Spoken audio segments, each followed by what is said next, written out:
अस्सलाम वालेकुम everyone, Mirza academy में आपको खुश आमदीद। आज हम लोग एम डी कैट 2012 का पास पेपर कर रहे हैं और इस वीडियो में हम इसका इंग्लिश का पोर्शन डिस्कस करेंगे।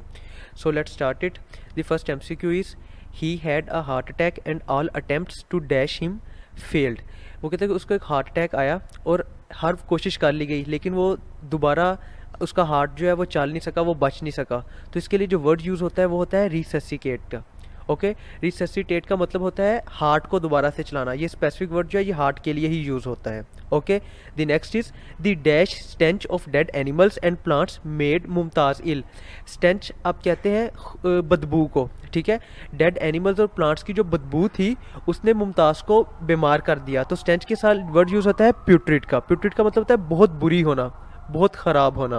Okay, the next MCQ is while going up the hills by bus she felt dash inside.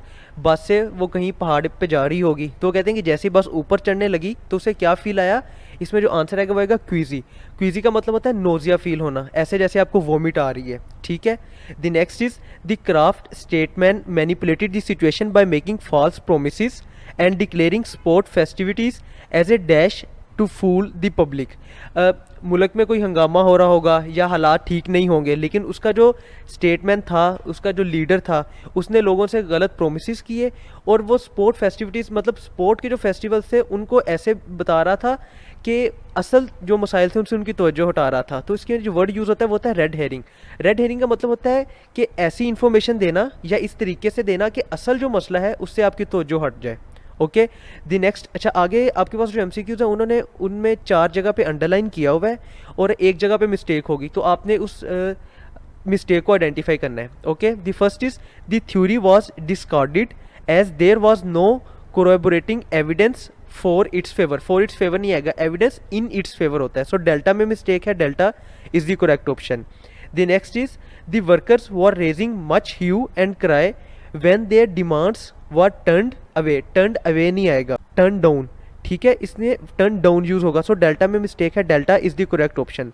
The next is I extend a cordial invitation for you. Cordial invitation to you होता है, for you नहीं होता। Alpha में mistake है, alpha is the correct option. The next is although he is not a close relative of me. Close relative of me नहीं होता, close relative of mine आएगा, ठीक है। सो अल्फा में मिस्टेक है, alpha is the correct option.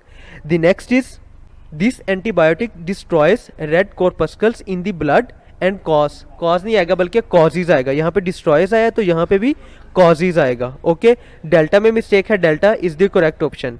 अच्छा आगे हमारे पास उन्होंने 4 ऑप्शंस दिए हुए हैं, इनमें से 3 गलत होंगे और 1 ठीक होगा, ठीक है। हमने जो करेक्ट वन है वो फाइंड आउट करना है। So let's start it. The first one is why does not Norma remained, sorry remain, remain नहीं आता, ठीक है। डस के बाद यहाँ पे रिमेंड नहीं आएगा। वाई डिड नॉट नोमाना remain true to her husband.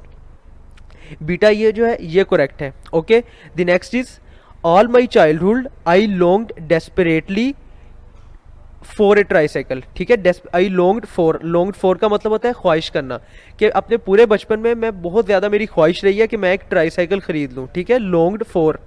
The next is she felt unreal as the voice informed. As the voice आएगा, ठीक है। Beta is the correct one. ये जो लाइन है ये है बटन यूनिट से, ठीक है। The next is Bill Gate is one of the wealthiest persons आएगा यहाँ पे। So Bill Gate is one of the wealthy नहीं वेल्दिएस्ट आएगा और पर्सन्स आएगा। Charlie is the correct one. The next is her father is an SP, is an SP आएगा, आ SP नहीं आएगा, इज एन एसपी, ठीक है। Charlie is the correct one. The next is there were musical instruments in the shop, ये बिल्कुल ठीक है, देयर वर ही आएगा। The next is he died of heart attack. Died of होता है किसी बीमारी से मरना, he died of heart attack in 1982। Okay, the next is always speak the truth, ठीक है। चार्ली जो है वो करेक्ट है। The next is hand over the answer sheet to me. Hand over होता है, ठीक है, वो मुझे आंसर शीट वापस कर दो, मेरे हवाले कर दो, तो उसका होता है hand over. The next is are you notice नहीं आता, हैव यू नोटिस्ड होता है, ठीक है। So have you notice the peach blossoms. The next आगे हमारे पास सिनोनिम्स का सेक्शन आ गया। सिनोनिम के सेक्शन में हमने इनके सिंपल सिनोनिम्स फाइंड आउट करने हैं। सो सबसे पहला है डिसोनेंस। डिसोनेंस का मतलब होता है कि कोई हारमोनी ना होना, यकजहती ना होना, एक कोई रिदम ना होना, ठीक है, so inconsistency is the correct one. The next is trifle. अच्छा, ट्राइफल के अब दो मतलब होते हैं, एक तो ट्राइफल का मतलब होता है कि कोई डेजर्ट, कोई केक, कोई मीठी चीज़, और दूसरा इसका होता है माइनर, लिटल, छोटा, ठीक है, तो ट्राइफल का आएगा minor. Okay, the third is murky. Murky का मतलब होता है ऐसी चीज़ जो धुंधली हो, जो क्लियर ना हो, हम उसे सही देख ना सकते हो, so unclear is the correct one. The next is faux. Faux का मतलब होता है ऐसी चीज़ जो आर्टिफिशियल हो, जो रियल ना हो, जो सही ना हो, so false is the correct one. Next one is myriad. Myriad का मतलब होता है बहुत बड़ा होना, ठीक है, साइज में बहुत बड़ा होना, तो multitude is the correct one. The next is facile. Facile का मतलब होता है सुपरफिशियल, ऊपर ऊपर से, ज़्यादा डीप ना जाना, so superficial is the correct one.